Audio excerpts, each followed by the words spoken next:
sederhana itu di antara berlebihan dan kikir. Sederhana berarti tidak boros dan tidak juga pelit atau kikir.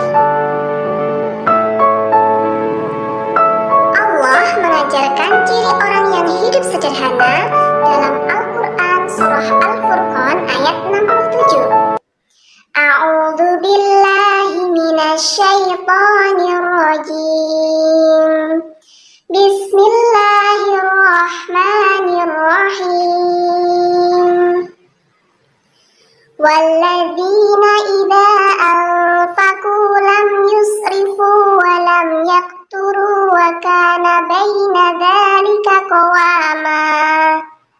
Artinya, dan orang-orang yang apabila membelanjakan harta, mereka tidak berlebihan dan tidak pula kikir.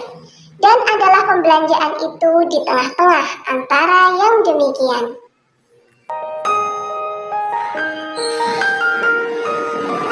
Nah, teman-teman yang solih dan solihah, contoh hidup sederhana misalnya, kita makan bersama keluarga, kita harus bersyukur.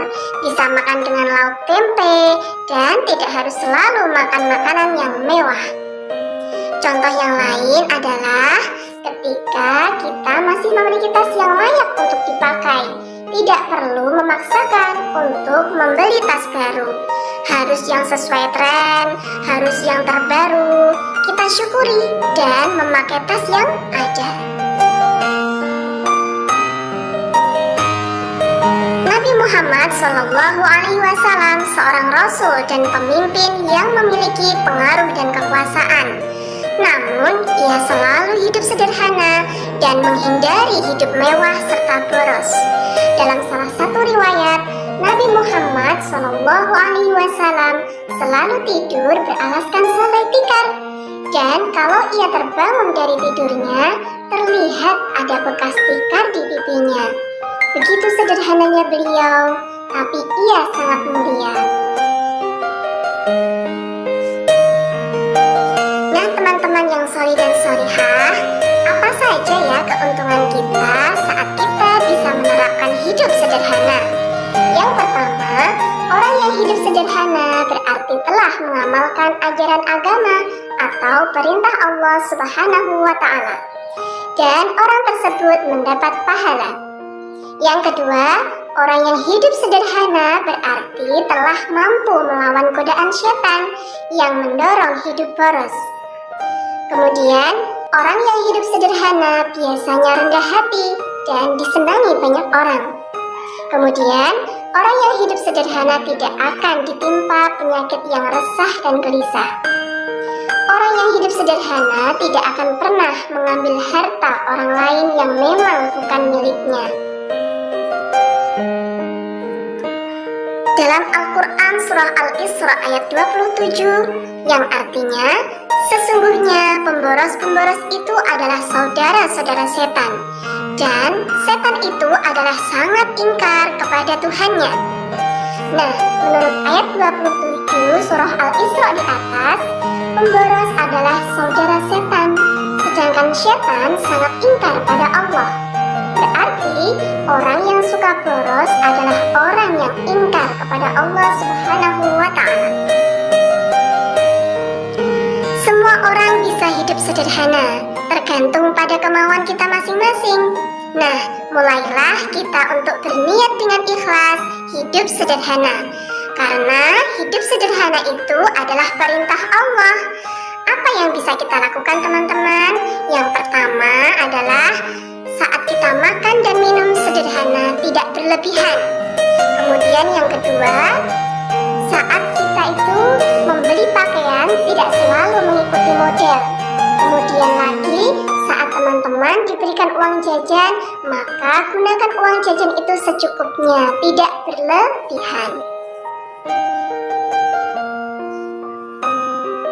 Kalau hidup sederhana tidak dimulai dari sekarang, maka sikap boros itu akan terus berlanjut sampai hari tua. Bahayanya, kalau sikap boros itu suatu ketika tidak dapat terpenuhi, maka timbullah berbagai macam permasalahan. Seperti apa saja, teman-teman?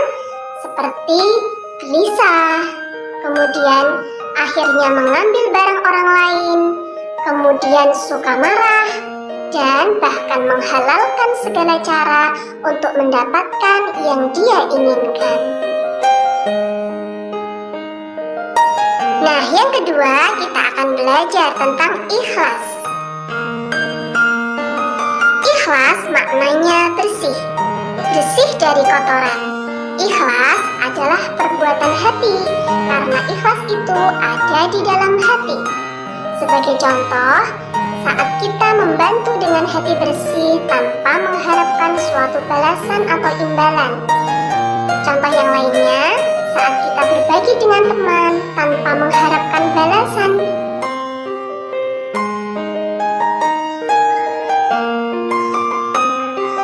Nah, bagaimana bila bekerja dan memperoleh gaji?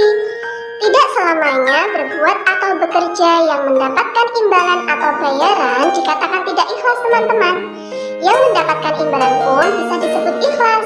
Contohnya, ketika seseorang diminta membantu pekerjaan dengan imbalan Rp50.000, berarti orang tersebut sudah ikhlas membantu dengan imbalan yang disepakati. Di situ tidak ada yang merasa dirugikan ataupun yang mendapat pujian, karena semua sudah sesuai dengan yang disepakati di awal. Rasulullah Shallallahu Alaihi Wasallam pernah bersabda yang artinya, sesungguhnya Allah tidak melihat atau menilai bentuk tubuhmu dan tidak pula menilai kebagusan wajahmu, tetapi Allah melihat keikhlasan hatimu. Hadis riwayat Muslim. Karena ikhlas adalah merupakan buah dan intisari dari iman. Seseorang dianggap beragama dengan benar jika amal ibadahnya dilaksanakan dengan ikhlas. Nah, teman-teman yang solih dan solihah, dari pembelajaran kita hari ini tentang hidup sederhana dan ikhlas, semoga kita semakin semangat dan dimudahkan dalam meneladani sikap sederhana dan menjaga keikhlasan hati dalam beramal. Sekian teman-teman yang bisa Ustazah sampaikan. Kita akhiri pertemuan kita hari ini dengan membaca hamdalah. Alhamdulillahirabbil alamin. Wassalamualaikum warahmatullahi wabarakatuh.